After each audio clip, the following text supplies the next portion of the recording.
What is going on, ladies and gentlemen? I had to wear the Braves hat tonight since we clinched that division. How you doing? So, yeah, that's the reason why I'm wearing a Braves hat. So, if you're wondering, um, maybe some of you didn't know that I was a Braves fan, but I do keep up with baseball. I keep up with all sports, but obviously, I'm a big Panthers fan, like y'all are, unfortunately. At least for this year, right? At least just for this year, hopefully, or or the next 2 to 3 years if we're deciding to go through this rebuild. But I'm gonna come in week in and week out with you guys to shoot the shit and talk Carolina Panther football, no matter what, no matter if we're 0-17, if we're 1-16, 2-15, however it works out.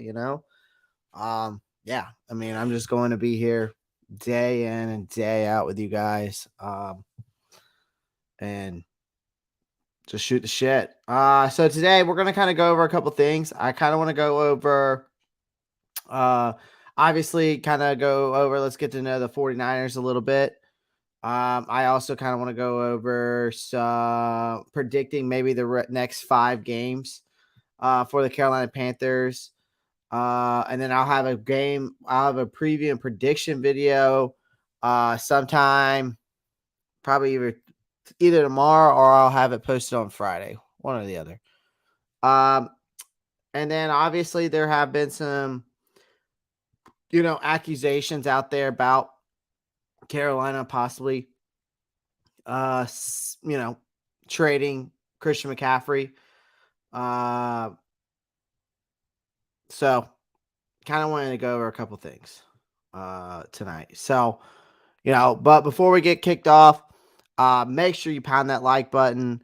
Appreciate all the support that y'all are, do and come in. And if you do anything, just make sure you pound that like button. Subscribe to the channel. Feel free to get in the comment section, guys. I love to hear the, you can show up on the stream, just like this, should start getting in the comment section. Y'all are more than welcome to chat amongst yourselves through this live stream while I kind of go through my basically the getting to know the 49ers, basically the enemy analysis. So we're about to go over the enemy analysis, so going over what we can expect from those 49ers. Then we'll talk about the next 5 games. Maybe we can see, let's see what we can win. Maybe we won't win any of the next 5 games, right? And then we're going to go over possibility trade scenarios for Christian McCaffrey. The reason why I want to go over that is because there is a lot of talk about it. So yeah, pound that like button, subscribe to the channel, and click that post notifications bell so you don't miss on any new live streams or videos. Also, check me out on Instagram, TikTok, and Twitter. Those are the links right there. And as always, this live stream is sponsored by BetUSA.com. Get 125% bonus, sign-up bonus on your first deposit. So, come link down in the description. Use promo code Pantherology. So yeah. So get in the comment section, guys. Feel free. So let's go ahead and get to know those. Let's go ahead and get to know the San Francisco 49ers. So I don't know how much y'all know about the San Francisco 49ers, but they are 2-2. They are coming to Charlotte.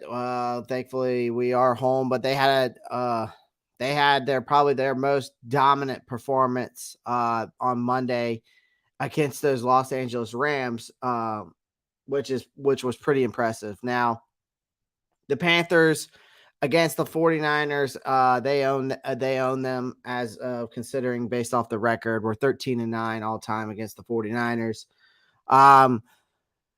We lost to them in the most recent meeting in San Francisco, which was back in October 2019, when we got the brakes beat off of us 51-13. So, Carolina is coming off a horrible loss against the Arizona Cardinals. Now, San Francisco and Carolina play less than a week obviously this Sunday. And they beat the 49ers 24-9 this past Monday, which, Deebo Samuel, who's a stud, loves Deebo Samuel, obviously, because he's a Gamecock. So I'm a little bit biased, but their defense, they're showing that they are very solid. So, as we all know, Deebo Samuel is one of the most valuable offensive pieces in the league. Now, I don't care where he's playing at, who he's playing for. He will be one of the most valuable offensive pieces in the league. And I've also said that DJ Moore should be playing more like him, right? DJ Moore needs to be playing more like a Deebo. We need to use him more like that. When he played when he played over in Maryland, that's how they used him, right? So I think that's something that we need to look into, and obviously maybe we can learn something from San Francisco in this game, right? Who knows?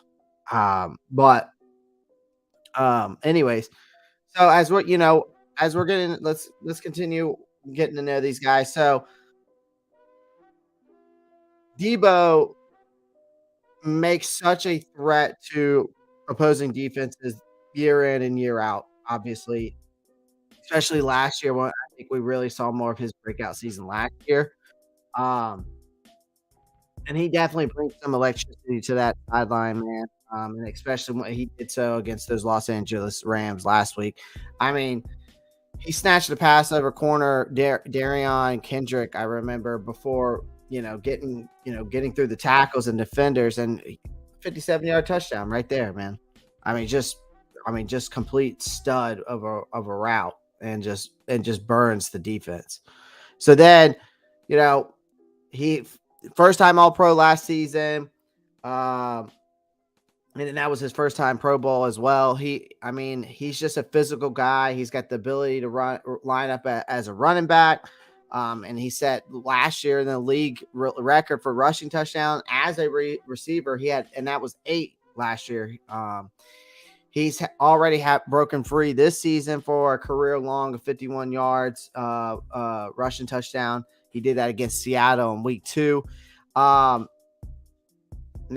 Samuel had his most productive game this season, I think, against the Rams, though, in my opinion. He caught the ball 6 for 7 targets for 115 yards and a touchdown. He's just getting better and better throughout the season. He's averaging 13.7 yards per catch, about 4.5 yards per game, or 4.5 receptions per game. Apologize. So he's going to be obviously the guy that we're going to need to probably, who knows Debo the best, just because he's a Gamecock, and he's I think if I'm not mistaken, I'm pretty sure JC Horn was there when Debo was in his junior year but before he got drafted. So might be a smart idea to put JC Horn on him. I could be wrong about that, though. I feel like JC Horn was there when Debo was there at one point, but I could be wrong about that. But anyways, Gab D says, "Hey man, what's going on, guys? Like I said, get in the comment section, guys. You're more than welcome to comment. I know that maybe some of you don't really feel like commenting, especially with this team, but feel free to get in the comment section. I'm definitely going to go through it. We'll definitely do a little Q&A tonight if y'all want to, where you just ask me questions and I'll give you some answers and we just shoot the shit. But I'm going to continue going on a little bit about the 49ers, maybe, that enemy analysis that I'm going over right now. And then we're going to go into the next 5 games to see what Carolina could possibly kind of do. I'm going to kind of predict those next 5 games for the Carolina Panthers. And then we're going to go over some trade scenarios for Christian McCaffrey, because there is a lot of talk about it. I don't know if y'all have seen it, but I definitely have. It is what it is. Obviously this team is going to have to make some moves to rebuild, and that's where we're at. So definitely going to go over that. JSK, what's going on, man? So let's get back into the 49ers. Now they have their defense is very dominant. San Francisco is very dominant with their defense, right? Let me see if I can share my screen here.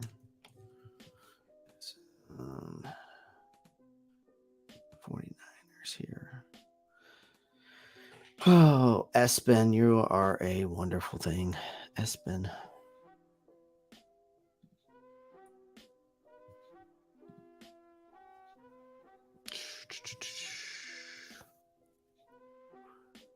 Javon Kinlaw is questionable for them. Tavarius Moore is questionable. Colton McKivitz is out for them. And Ross Duelli, tight ends questionable. And Jawan Jenkins is questionable. For us, LaVisca, Shaq, Marquise, Frankie, and Xavier are all questionable as well.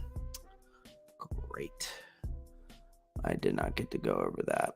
All right, so San Francisco has a very dominant defense. Let me share my screen here.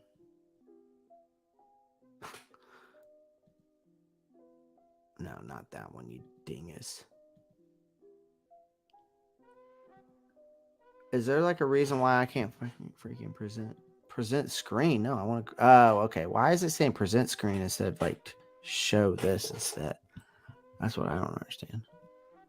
There we go. Okay, perfect. We'll do it this way because kind of want to see maybe if I just go into their stats here. Aha, yeah. So this is what we get to look forward to against these guys offensively. What's a better view like this? Okay, yeah, we'll definitely do the team view. All right. So let's do the defense first. I'm going to show the defense. Let's get down to where's the defense? Aha. So here's the defensive stats of these guys. We can't go all the way down, but obviously we know who their top guys are with who's up here. Damn. Dre Greenlaw's having a freaking year. All right. Anyways. So dominant defense, right?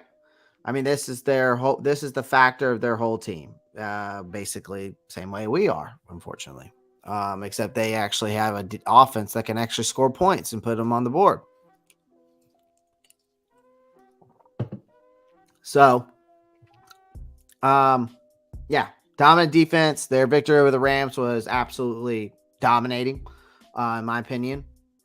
They didn't allow Los Angeles to score a touchdown on Monday night. And Matthew Stafford was sacked 7 times, and Nick Bosa got to him twice, which he is considered right now. I think he has the most sacks right now, 6 on the year, I think. So, also brings the best scoring defense in Carolina. They're only allowing 40. They've only allowed a total of 46 points in the past 4 games.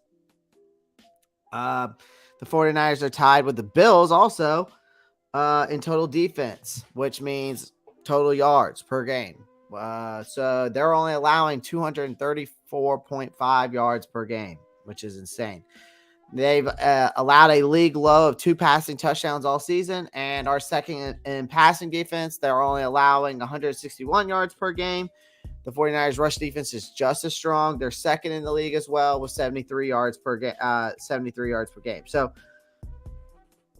the Panthers are also going to have to contend with that safety, Talanoa Hufanga. I don't know if I'm pronouncing his name correctly. He's having a breakout season. He's already got 2 early interceptions, including his first career pick 6, which was against Stafford on Monday. That's just through the first 4 weeks. He's also tied for the second most tackles on San Francisco's roster. We're 25, behind linebacker who I was talking about, Drew Greenlaw, who has 38, and then Fred Warner, who has 25. Stacked linebackers and a great safety. And Jeremy Chin's also out. Guys, I don't know if you know, but Jeremy Chin is out for at least 4 weeks. So, not looking good there. Now, Garoppolo has now taken over this offense. As we all know, Trey Lance was injured under center, the first 2 weeks, and he had a season-ending injury. So, that brings Jimmy G in. Now, Jimmy G is as of right now has completed 61% of his passes. He is, obviously he's playing very well. But yeah, he is completing 61% of his passes. And he has 604 passing yards since coming in for Trey Lance, now, which means he's averaging around 201.3 yards per game. Though that's a sizable chunk of those yards come from receivers such as we all know, Deebo Samuel, which because he's so good at making, he's so good at getting yards after the catch. I mean, that's why Deebo Samuel's absolutely a stud in the NFL. What's going on? Balance. What's going on, man? Appreciate you coming to the live stream. Everybody that's in here, make sure you pound that like button. Much appreciated. Who the heck is contacting me from work right now? Okay. I could have waited. Sorry about that. Anyways, so back to what I was talking about. So now against the Rams, Jimmy Garoppolo was 16 of 27, 239 yards. And that's the most he's had since he's returned back to the offense. Like I said before, Samuel is so versatile and he's very hard to defend. The 49ers passing offense hasn't been the most effective. Now, San Francisco I think they come into this game. They're ranked 26 in the passing offense, which is averaging around 189.3 yards per game on an average of 27 attempts per game. So the 49ers, they like to run the ball. They're ranked 9th in the league with the for rushing yards per game. It's 135.3. And they're averaging about 30 carries back there. Now, Jeff Wilson, I have him on my fantasy team. He's averaging about 63.8 yards per game with a touchdown. He's the leading 49ers running back right now. He's got 57 carries on the year. Samuel, he's the second most productive running back with 28.3 yards per game on 19 attempts. So that is your San Francisco 49ers. That is your enemy analysis. Now, let's go look at those Carolina Panthers next 5 games. I need the schedule. Thank you very much. That's what we are going to go over, okay? I will have a preview and prediction for the 49ers matchup. I'll have a preview and prediction video coming out. First video going up sometime this week, Clay. Anyways, what's up, Clay? Planejadarius. Does that mean that am I going to be seeing you on YouTube now? If so, that means we're going to have to collab. And I'm going to have to boost that channel up. And if you get more subscribers than me, then you're going to have to help me out. But congrats, man. Congrats. If you need any help or anything, let me know. I can lead you in the right direction or give you the best possible things I know about YouTube and everything right now. Nice, man. That'll be great. It'll be good. It'll be good. So, anyways, wow, we got 15 likes. Let's get this up to 50 likes. Let's get this live stream up to 50 likes, guys. Pound that like button. All right, so let's go over the next 5 games. I want to kind of give y'all a prediction for each 5 games. All right. Now, after going 1-3, these next 5 games are crucial. And, obviously we all know we want Matt Rule gone. I don't know what Matt Rule either has over Tepper, or if Tepper's just playing. Like I tweeted out that I think he's just playing with his sweet ass time. Apparently, apparently I saw a tweet today that no one's heard from Tepper since April. So I don't know what's going on with our ownership, because it doesn't sound like our owner really gives a rat's ass about us or the Carolina Panthers. I guess maybe he's just collecting some money at this point for us. I don't know. I don't know. So I've just been seeing a lot of tweets, a lot of rumors. Obviously, you can't believe everything you see on the internet, because I'm definitely not one of those people. But I do want to let people know what's going on with the rumors and everything that I'm hearing and seeing and stuff like that. So anyway, so let's go through these first 5 games, or these next 5 games. Can everybody, obviously you can see my screen here. Obviously you can see the ESPN. Okay, perfect.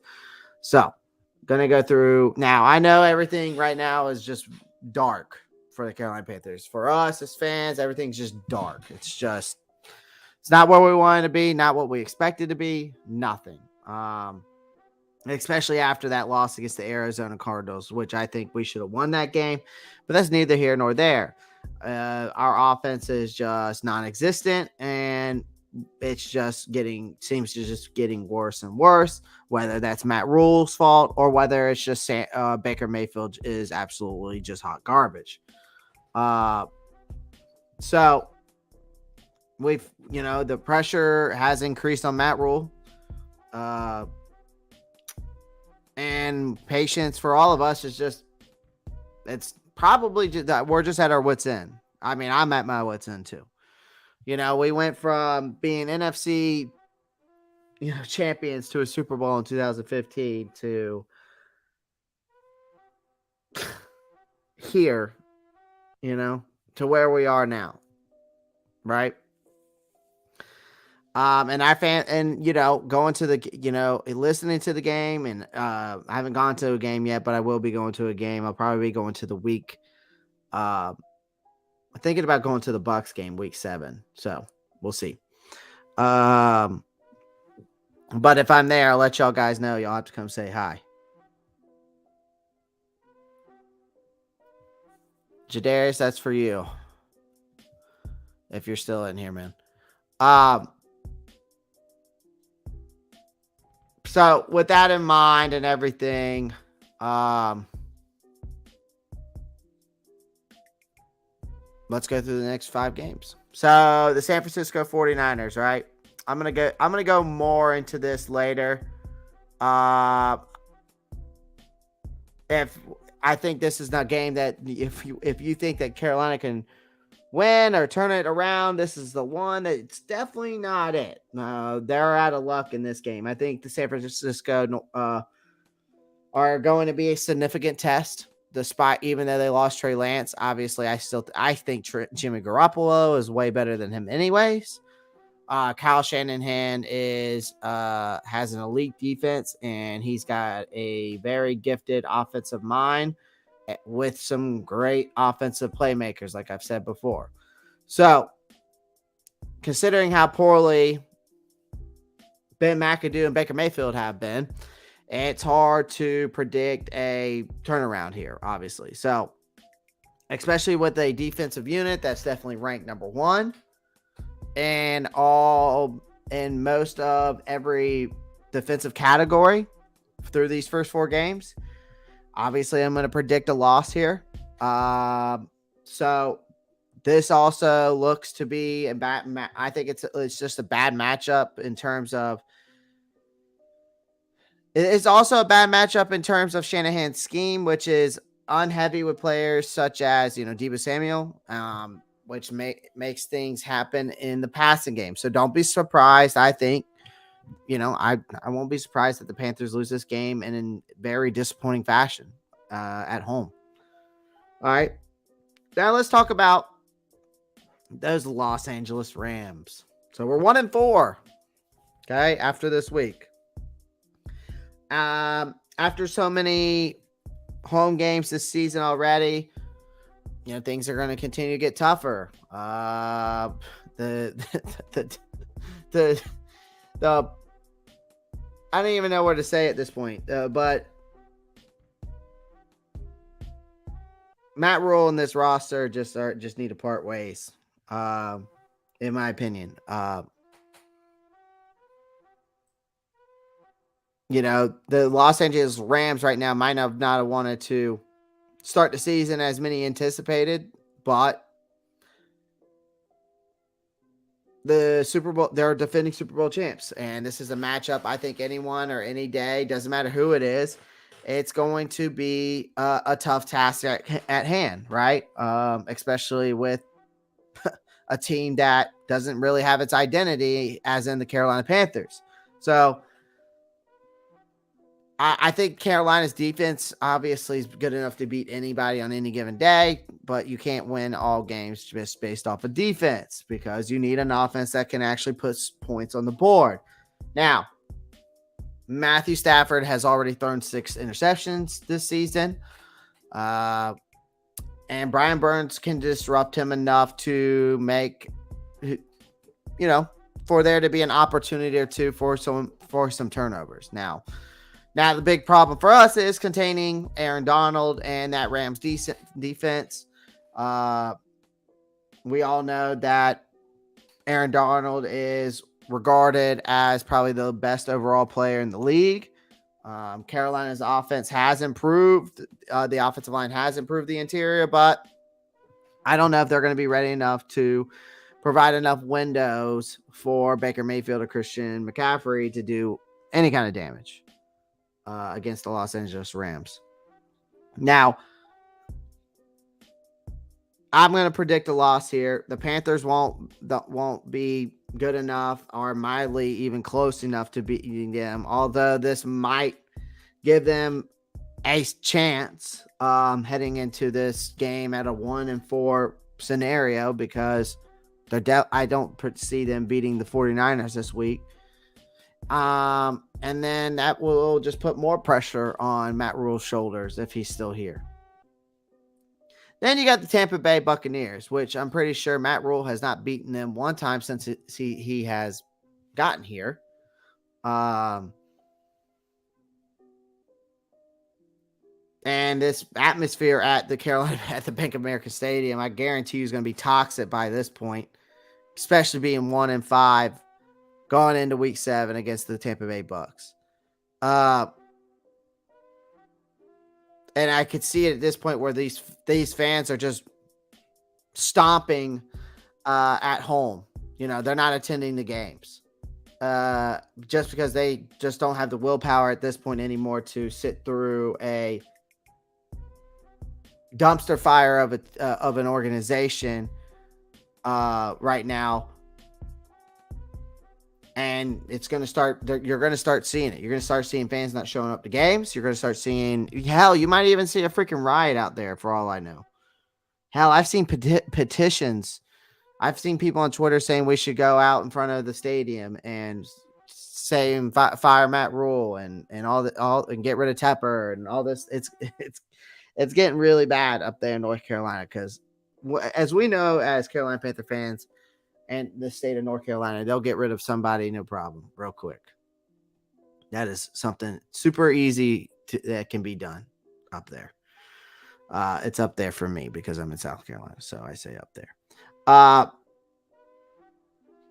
Matt Rule can keep talking about, well, I got to go look at the game field, and we'll come back and, try to make those adjustments like he always says. Yes, idiot. But everybody can see through his bullshit, and I can see through his bullshit. And it's because the results, they're not happening. And it's just going to become uglier and uglier every week that passes by. So after, losing to the 49ers, now we're lost to the Rams, or 1-5 going against Tom Brady. In week 7, it's not the most easiest position to be in, especially against the GOAT. All right.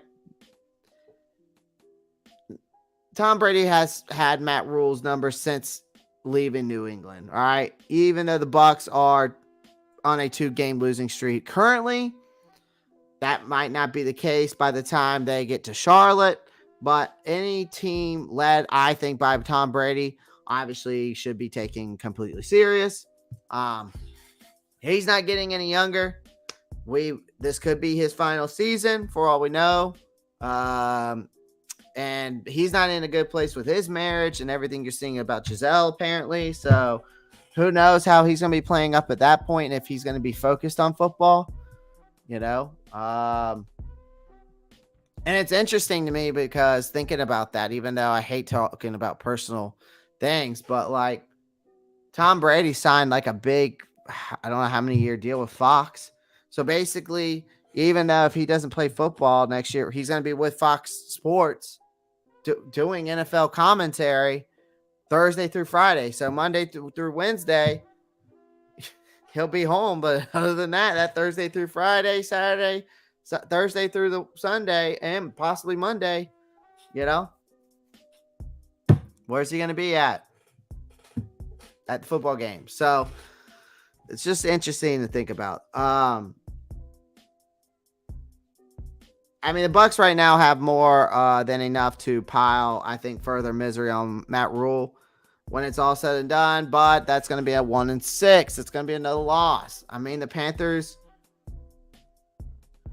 not going to win that game, and it's going to basically everybody's going to be staring at David Tepper. Because this will be one of the worst starts in franchise history, if I'm not mistaken. It would also take Rule's record over the last 14 games to a 1-13. If that's not enough for David Tepper to pull the plug, then maybe we need to find a new owner too. Maybe we need to find a new owner. So now, let's move on to week 8. Those Atlanta Falcons. All right. Now, I think this is one that actually is if we were in a different position, I would say this would be an easy win. But now I don't think so. Not so much. Now, I don't think that Atlanta Falcons... I don't think nobody expected the Atlanta Falcons to cause any, sounds around the league to, after, trading Matt Ryan to the Colts and then getting Marcus Mariota, they do have 2 wins this season. And they've had some bad luck as well. Even though their record might not even look better than what it is. One thing I think that is separating Atlanta from the Panthers right now is the organization and the fight of it. The Carolina's roster, I think, is definitely better on paper. And I think there appears to be a lot of toughness and a lot of togetherness within that Falcons organization and team for them to perform better. So they got a lot of heart. Maybe that's what we don't have. Maybe we don't have enough heart on this team. Maybe some egos are just not matching up very well. Right? There's multiple things wrong with this team. We all know what's the problem. And it starts from the top to the head coach to the quarterback. So it's basically the whole front office, our owner. It's bad, man. It's so frustrating at this point. But anyways, don't make no mistake about it. I think Carolina can win this game, but in the midst of especially with the fact of going through a poor run, and it's hard for me to even say with confidence, even though with this defense, especially with the fact that Marcus Mariota has been giving people, he's giving people problems, and Cordell Patterson absence is definitely going to be felt, I think, in the anticipation of this football game. I'm going to predict here against the Falcons. I'm going to give us the win. I'm going to say we'll be 2-6 at that point. I mean, at some point we got to end this bad run, right? And I think it will depend on whether the offense takes up to this point that they start getting, clicking, and our confidence starts bolstering up, and it just goes to a point of no return. You know what I mean? But getting one over the Falcons is, I think, within this team's capabilities. Especially with the fact that we can make them make some mistakes, especially with Marcus Mariota. So I'm gonna say this is where we actually finally get another win, after losing to the 49ers, Rams, and Bucks. Now let's go to week 9. Cincinnati Bengals. This is the one that really gets interesting, tricky, however you want to call it.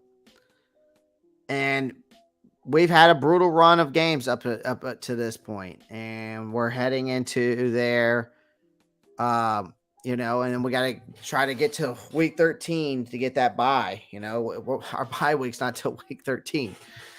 And so we're going up against them week 9 against the AFC champs of last year, Cincinnati Bengals. And now things haven't gone according to plan, I think, for the Cincinnati Bengals this year. They've, especially in the first 2 games of the season.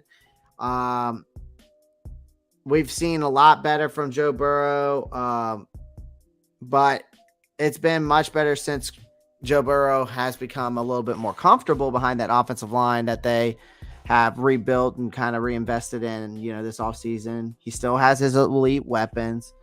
Jamar Chase is super dynamic. And then, of course, as we all know, that Clemson star down there, T. Higgins. So the Panthers are going to have a lot of problems to deal with against this team right here. I'm going to predict a loss. I say by week 9 we'll be 2-7. Going on the road again in the NFC North is absolutely hard and challenging. Cincinnati, I think, has an underrated defense. And I think they're going to be looking to improve week in and week out, especially going against Baker, who they've seen before plenty of times when he played at Cleveland. So considering after week 9 we'll be 2-7, when everything was supposed to come together this year for the Matt Rule and the Panthers, going 2-7 over the opening 9 games would be nothing but short of absolutely just a freaking disaster. Which would plunge the whole confidence of this team to an all-time low for sure. And honestly, if Matt Rule is not fired by week 6, if he makes it past week 6 or week 7, I will be shocked, honestly. Honestly, if we keep Matt Rule for the rest of this year, JSK, you said 13-14 at best, 3-14 at best. Yeah, I mean, possibly, or we might win 5 again. You could probably see 5 or 6 wins, but after that, really after that, you don't see any. You're not going to see any at most. I think probably at most you see 6 wins at this point, the way everything's going. I don't see us still. I see us beating Atlanta. I see us beating Atlanta again. I don't think Atlanta's that good.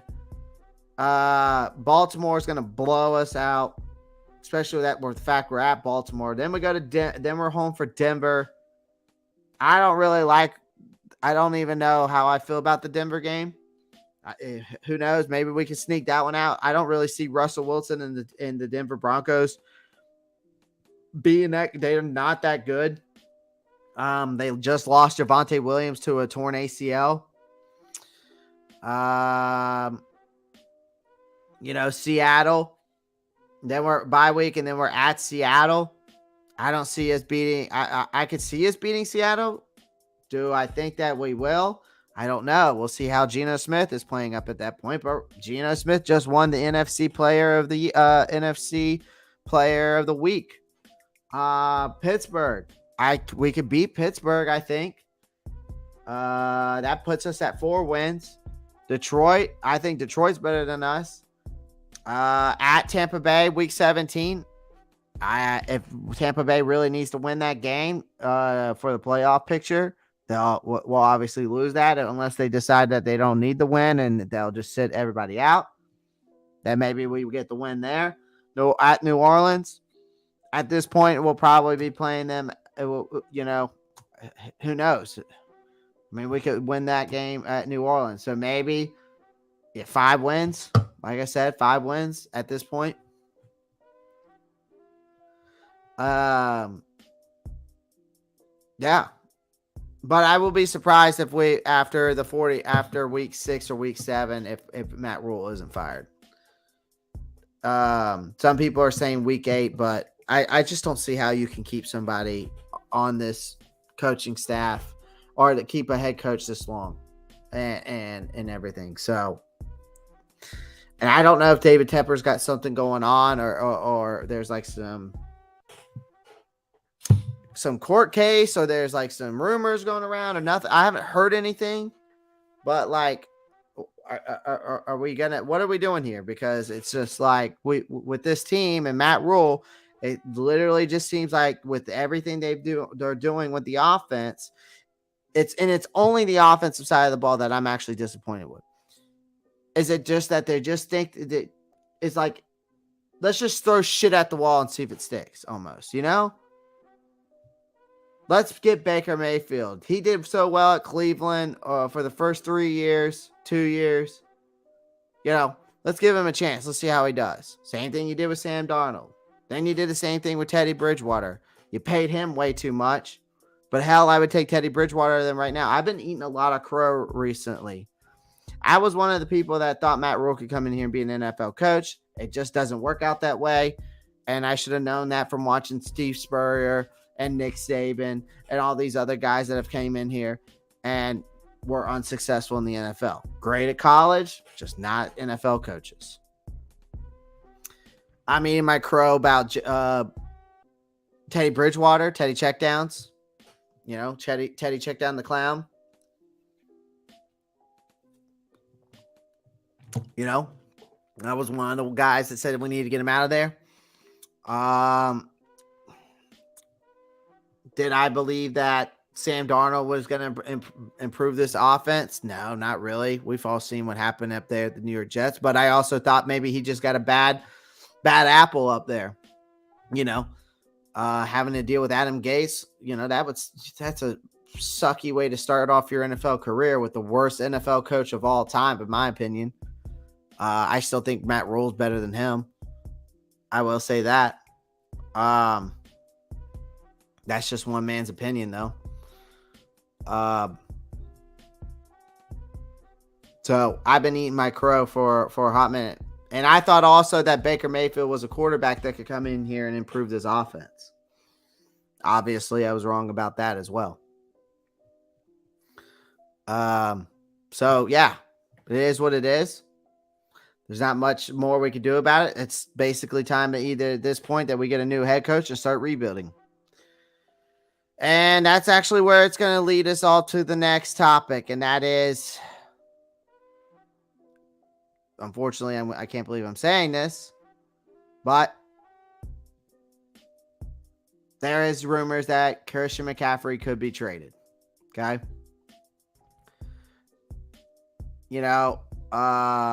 Over the past 2 seasons, we know Christian McCaffrey's only played 10 games because of, and hopefully I hope he can remain healthy through 2022. He is an all-pro back, former all-pro back. And he's a dynamic dual threat. Unfortunately, we sit at 1-3, which we are considered one of the worst teams in the NFL. And having a running back of this stature, only at this point, I consider that we are wasting his prime away. It does very little when it comes to long-term success for the team. Regardless of who our next head coach is, I think we must consider selling Christian McCaffrey at a very high level. And then we must do it ahead of the November NFL trade deadline. All right. I will say that Buffalo Bills could be one that could land him. Now, as we know, Josh Allen is one of the best quarterbacks in the league, but he is the leading rusher of that offense there up in Buffalo. Now, their rookie running back James Cook has tallied over 58 yards, and Devin Singletary has struggled up there. He's only averaging around like 3.8 yards per attempt. And I know that maybe some of y'all don't want to hear that, but this is where we're at now. So we have to trade high value people that we don't want to trade. If Buffalo gets Christian McCaffrey, they'll be Super Bowl contenders, absolutely, for sure. And they look like Super Bowl contenders right now, even without him. But right now, I think it's time for General Brandon Beane for them to continue to cook and provide Josh Allen some more balance of an offense. So McCaffrey, with his catching ability out of the backfield, who also had added to an elite group of pass catchers in Buffalo, which, as in Stephon Diggs, Buffalo could offer up a first-round pick or multiple day 2 selections to make this work. So that's basically what we would get out of Buffalo. We probably we would get a first-round pick or multiple day 2 selections to make this work. Now, another option for this whole Christian McCaffrey trade could be with Washington. Now, we know that the whole story around Antonio Gibson. Ron Rivera is there, so it goes back. He gets to go back to his, old ball coach. Now, while Gibson has taken on a large role, I think, in this offense, they just don't have elite level skill position players. They just don't have it. They've struggled, especially with the fact when you have a quarterback as Carson Wentz, who might even be worse than Baker Mayfield right now, apparently. So maybe think you're counting stars for that. Right? I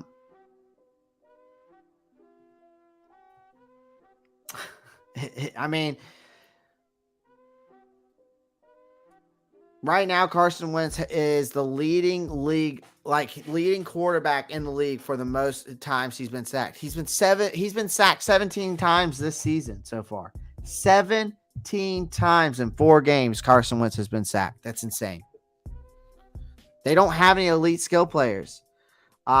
And we know Christian McCaffrey played under Ron Rivera back in 2017 through 2019.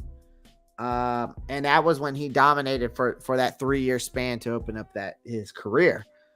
That was when, from 2017 to 2019, Christian McCaffrey accumulated 2,920 rushing yards, 303 receptions, 2,523 yards in the air, and that's a total of 5,443 total yards, which he averaged 5.9 yards per touch and 39 touchdowns.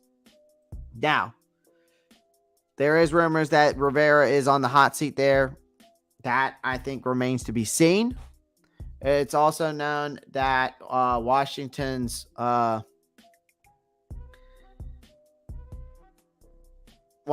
brass would use the necessary draft and financial capital, I think, to acquire McCaffrey. What we do know is that the status quo is not working up there. So McCaffrey would change that big time, I think. Now, apparently the Denver Broncos are interested in Christian McCaffrey. All right. Obviously, that would make sense due to the fact that Javonte Williams suffered that ACL injury. And their team is struggling. They're only 2-2 to the start of the season. Russell Wilson, who I think is a future Hall of Famer, I will say that, but he's been struggling. The Broncos do have Melvin Gordon, but he has dealt with a lot of fumbles. He's had four fumbles through 4 games, so it's a fumble game. And that's led to Denver from playing from behind in some games. Now, they did recently sign Latavius Murray, and then veteran Mike Boone, but that doesn't really, I don't think that inspires any confidence in anybody's team if you're signing Latavius Murray and Mike Boone. I don't see that happening, right? Now, Denver does have a ton of draft capital it took a lot of draft capital for them to acquire Russell Wilson this past offseason. It would mean for them that they would have to offer up multiple day 2 picks and a young player for us to exchange with them. So that's also a thing that could happen. Then our matchup this week against the San Francisco 49ers, Kyle Shanahan, I'm sure his mouth is watering to get somebody like Christian McCaffrey. Even though the free agency these undrafted free agents that they've gotten have done well. Now, Elijah Moore is sidelined due to injury. And then, of course, that's been the case, surrounding Jeff Wilson, but Wilson has done very well so far. He's has about 233 rushing yards on the year, averaging around 4.9 yards over the past 3 games. So, but the thing is, San Francisco injuries at running back just don't seem to ever end. Especially it also affects Jimmy Garoppolo in the offense. So I think San Francisco blowout win over the Los Angeles Rams. I think this is an area to get a running back like Christian McCaffrey. That's something that General Manager John Lynch might want to address. I think the issue to getting Christian McCaffrey for them is his contract it's a big contract, right? It's could be overpriced for them. And they had lack in draft capital because of the Trey Lance trade they made in 2021. So McCaffrey would have to redo his deal or something to,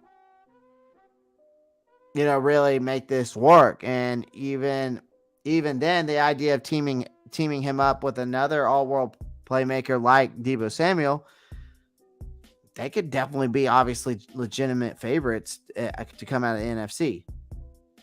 And then another person that could definitely be interested in him, which makes a lot of sense, right? The Los Angeles Rams. Now, the situation has been pretty bad recently for them just because of, Matthew Stafford's performance. Cam Akers is basically a piece of glass waiting to be hit or knocked off the table. Darrell Henderson has put up around 44 rushing yards over the past 2 games, so he's not really putting up a lot of numbers. Not like he did last year when he filled in for Cam Akers. Stafford has been sacked 16 times in the last 4 games.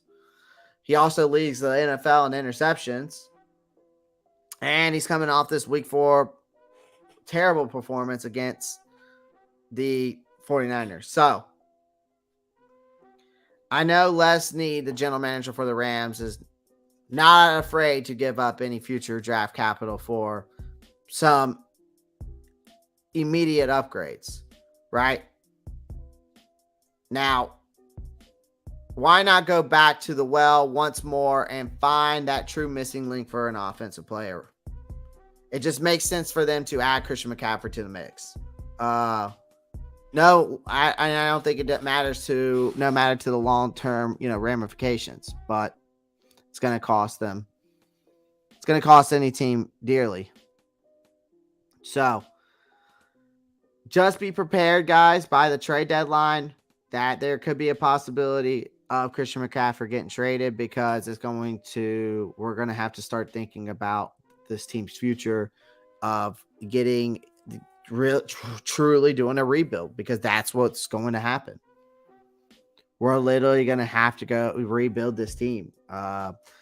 So you're going to have to trade guys like Shaq Thompson. You're going to have to trade guys like CJ Henderson. You're going to have to trade guys like Robbie Anderson, Christian McCaffrey. You're going to have to trade those guys if you want to get that draft capital and rebuild through the 2023 draft and 2024 draft. And hope that we get the coach that we've been looking for, that offensive-minded guy. That's just where we're at. Unless there is a drastic, and I mean talking about a miracle turnaround this year, that's what's going to happen. It's going to come through the draft and rebuilding and making trades. Unfortunately, CMC's name is one of them. It's unfortunate, though. So, you heard the enemy analysis. I gave you that for the 49ers this week. I also gave you my prediction for the next 5 games. And then we went over trade scenarios for Christian McCaffrey, because it's going to happen. It's going to happen. So just be prepared. Balance Darnold miracle. I called it first. If you're right, Balance, I'll be the happiest man in the world.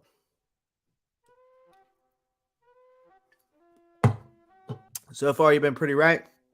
You better be right about this one. All right, guys. Well, I've been on here for about an hour. This will be recorded, so you can go back and watch the enemy analysis. I also gave out the first. I predicted the first 5 games, and then I gave you trade scenarios for Christian McCaffrey, because, like I said, it's going to happen unless there's a miracle that they can turn around in the rest of the season. Before I hop off, though, everybody make sure you pound that like button. I appreciate everybody coming in here. Before you go, please do me a favor. Go check me out on Instagram, Twitter, and TikTok. Sorry, brain fart. So you can check me out right there, Roppstar92_. Those are my Instagram, Twitter, and TikToks. Go check me out. Follow me there. I'll follow you back. Also, go check out betusa.com. The link is down in the description. Get 125% sign-up bonus on your first deposit. Also, use promo code Pantherology. You get free money. So, go check it out. Other than that, guys, this is recorded, so you can go back if you missed my enemy analysis. If you missed and if you missed the other topics I was talking about, which was predicting the rest of the 5-game stretch there. Basically all the way up to week 9. So from now till week 9. And then I talked about trade scenarios for Christian McCaffrey, because it's going to happen. Probably before it's going to either happen on the trade deadline or before the trade deadline. So be on the lookout for that. Appreciate everybody coming and join the live stream. Everybody that's coming in and out right now, make sure you come check this live stream out after you're done. It will be recorded and posted on YouTube. Also, make sure you pound that like button. Subscribe to the channel. and click that post notifications bell so you don't miss out on any new live streams or any new videos that I post. Okay. All right, guys. Well, I appreciate everybody coming. Wow, everybody's starting to come on. What's going on? More people are in here now. What's going on? Y'all are coming now? I mean, I appreciate it. Wow, there's 12 people. There's only, and let's get these up to, I mean, I can hang out for a minute if y'all want. I can hang out. If y'all want to do a little Q&A, I'll stay and hang out. I'll do a little Q&A if you want.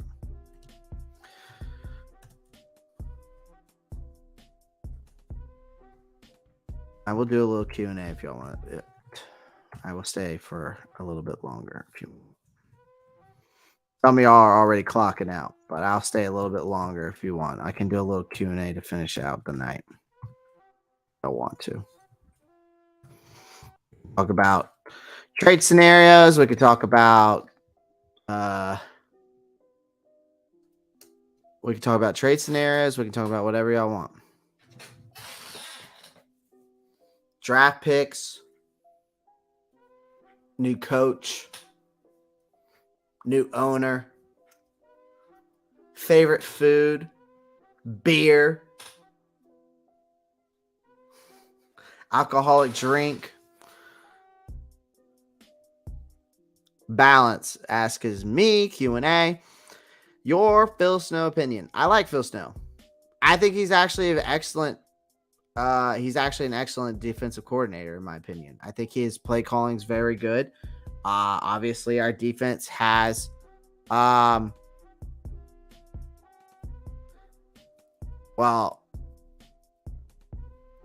rumor has it that he's the real head coach.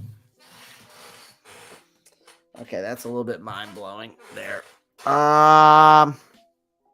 So you're telling me that basically, Balance, the rumor is that everything that's going around in this organization right now and everything we've been dealing with for the past going into 3 years now, is that Phil Snow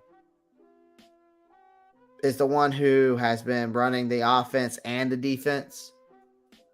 Because if that's the case, then we have a problem. Because Phil Snow should probably just worry about the defense, unless that's Matt Rule. Because Matt Rule, technically in college, is a defensive-minded guy.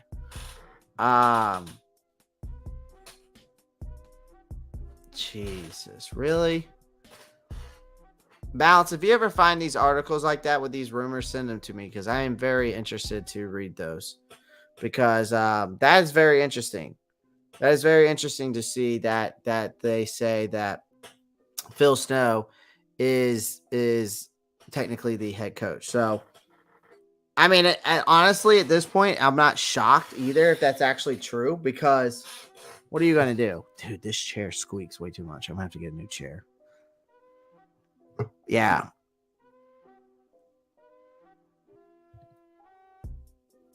Okay.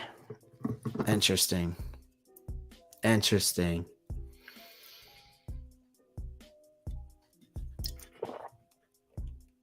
That's super interesting. It kind of makes sense, though, now.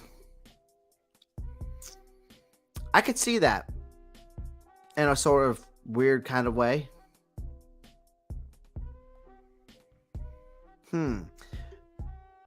Balance, after we get off of this, send me those articles if you have them still, or if you know where they're at.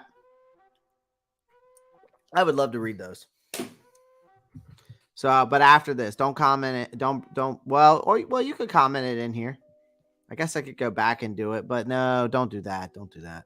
Well, if you send them now, I can go ahead and click on them and save them. But what time is it? Oh God, it's 9:10. Now I'm hopping off. All right, guys, I'm hopping off. Make sure you pound that like button, subscribe to the channel, click that post notifications bell so you don't miss out on any new content. Also, like I said, check me out on Instagram, Twitter, Facebook. Not Twitter and Facebook. Just check me out on Instagram, TikTok. Check me out there. Follow me there. I'll follow you back. And then also, like I said before, Sponsor of this live stream was betusa.com. 125% bonus, sign up bonus. Go check it out. Also use promo code Pantherology. Get some free money to bet with. If you're a betting degenerate like I am, go use it. All right, I'm hopping off now. I'm going to go relax, prepare for the workday tomorrow.